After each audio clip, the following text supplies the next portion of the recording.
The year is 2100. New York is still here. Millions of people still live, work, and for more than 3 centuries, New York grew beside the ocean. By the 22nd century, the ocean had become one of the city's greatest engineering challenges. The transformation did not happen overnight.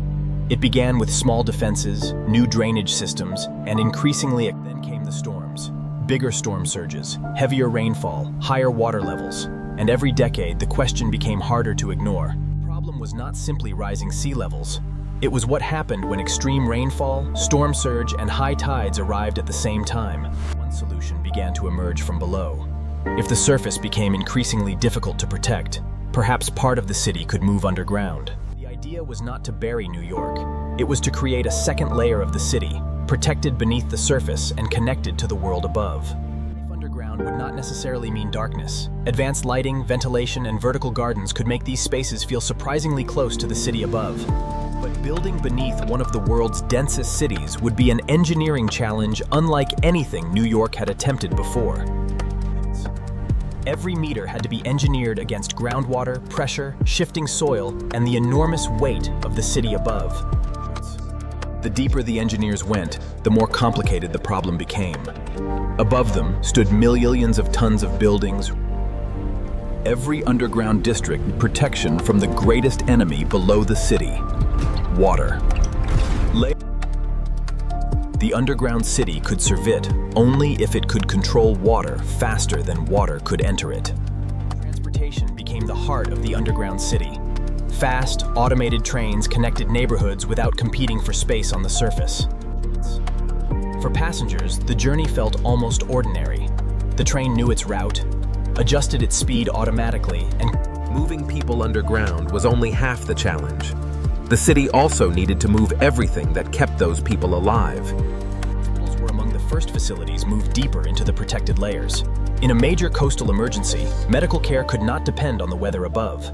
During the most dangerous storms, the underground city could become something more than transportation. It could become a refuge for hundreds of thousands of people. Above ground, the storm could be terrifying. But beneath the streets, another New York continued operating. The storm finally passed. The surface began the long process of recovery. But hundreds of feet below the streets, the city had never stopped. Every storm became a test. Every failure became data. And every successful defense taught the city how to prepare for the next one. The city was designed to repair itself as much as possible.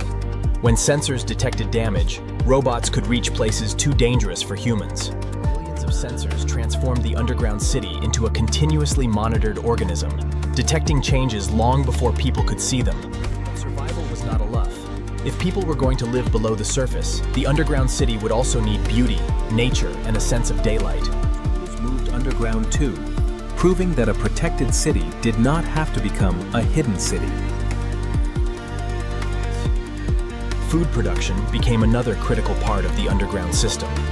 Vertical farms reduced transportation distance. The city also needed energy that could survive the storms above. Redundant underground power systems became the foundation of its resilience. For the people who lived there, underground life eventually stopped feeling like a sacrifice. It simply became another way of living in New York. New York had not moved entirely underground. It had learned something more useful. The future of the city would exist in layers.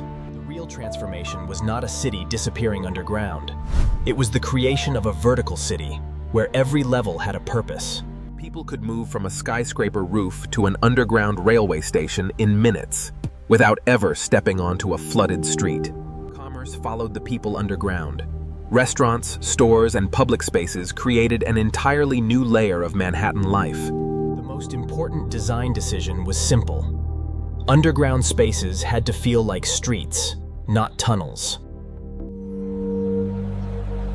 If the underground city was going to become permanent, it needed culture too. But resilience is never guaranteed.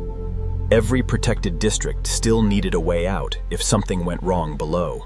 Redundancy became one of the most important principles of the underground city. No single tunnel, power line, or pumping system could be allowed to become a single point of failure. And eventually, the system faced its ultimate test. A breach occurred deep beneath the city. Artificial intelligence calculated the safest response in seconds, but humans remained responsible for deciding how the city should react. The breach was contained. Trains resumed their routes, and for most people, the disruption lasted only minutes. The next morning, the city continued. The damage had become another another set of numbers added to the enormous memory of the underground network. Every repair was recorded. Every weakness became part of the city's digital memory, helping engineers predict where problems might appear next. The city was no longer simply reacting to disasters. It was continuously rehearsing them. Before the next major storm arrived, engineers could test thousands of possible futures and discover which decisions would save the most lives. The city eventually learned that the best defense was not always a taller wall. Sometimes the strongest protection was to give the water somewhere safe to go. Wetlands, tidal parks, and restored shorelines became part of New York's infrastructure, absorbing energy before it could reach the streets. The solution was never one giant project. It was thousands of systems learning to work together. Up in this city, the layered infrastructure was invisible. They simply moved through it, the way earlier generations used streets and bridges. To the older generation, the transformation was extraordinary. To the children growing up here, it was simply New York. New York did not escape the ocean. It did something more difficult. It redesigned itself around the reality of living beside it. New York's transformation became a model studied by coastal cities around the world. But every city faced the same difficulty. What happened beneath Manhattan was no longer just a New York story.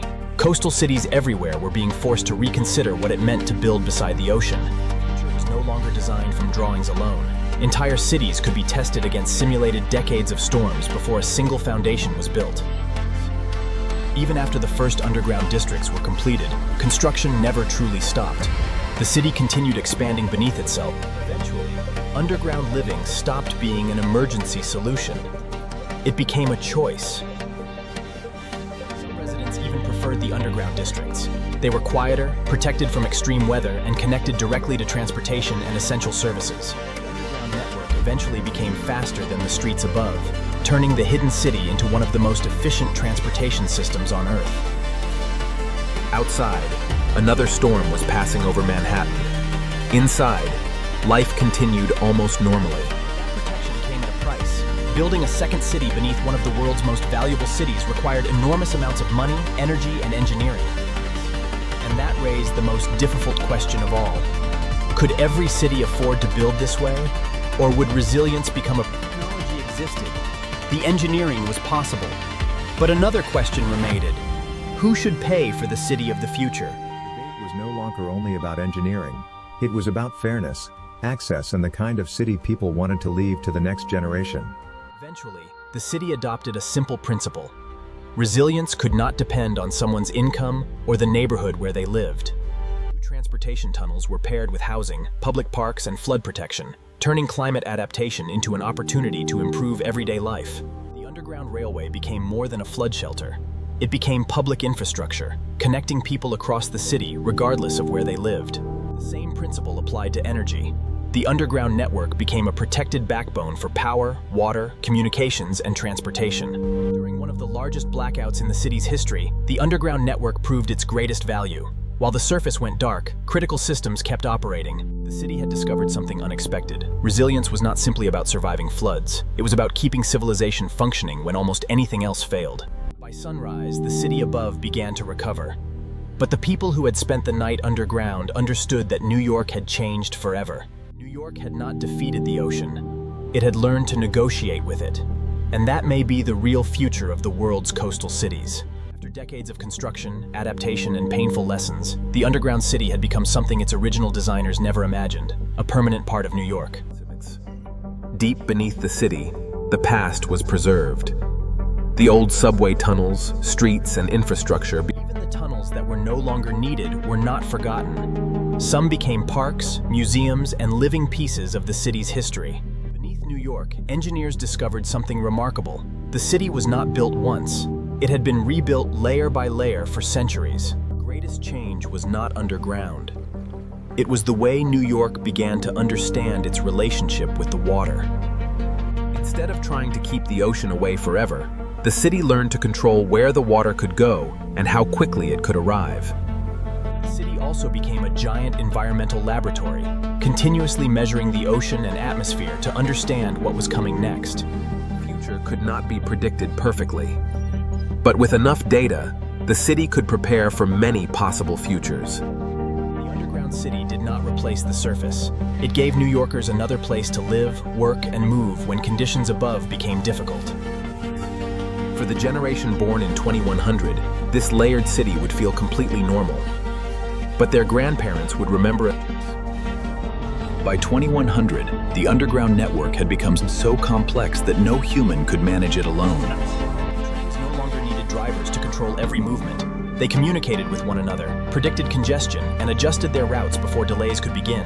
When something unexpected appeared on the tracks, the network reacted in seconds. One train slowed, dozens changed routes, and the system absorbed the disruption. The underground city also changed the meaning of distance. Transfers became faster, smoother, and almost invisible. Small autonomous vehicles handled the final part of the journey, connecting homes, schools, and workplaces to the larger transportation network.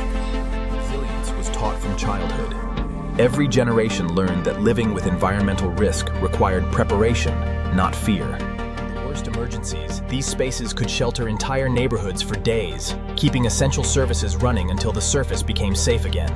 The danger passed. The city reopened itself layer by layer. The transition from underground to surface became another carefully controlled process. When people returned to the surface, they found something worth protecting. A city that had become safer without losing the character that made it New York. New York had spent generations preparing for a future that once seemed impossible. It did not abandon the surface. By 2100, New York had become a living experiment in how civilization could adapt without abandoning the places it called home. Machines that built the first underground districts were eventually placed in museums. They became reminders of how difficult the transformation had been. She remembered the old New York. The child had never seen it. To her, the layered city was simply the world she had inherited. The greatest achievement was not what people could see. It was everything hidden beneath their feet, quietly protecting millions of lives every day. New York's experiment inspired others. Tokyo, London, Amsterdam, Shanghai, and dozens of coastal cities. There was no universal solution. Every coastline was different. Every city had different geology. The city is more than buildings and roads. It is a promise between generations that the people who come after us will inherit something worth protecting. The future was never about building a perfect city. It was about building a city capable of changing when the world around it changed. Perhaps the real question was never whether humanity could defeat the future. The question was whether we could understand it.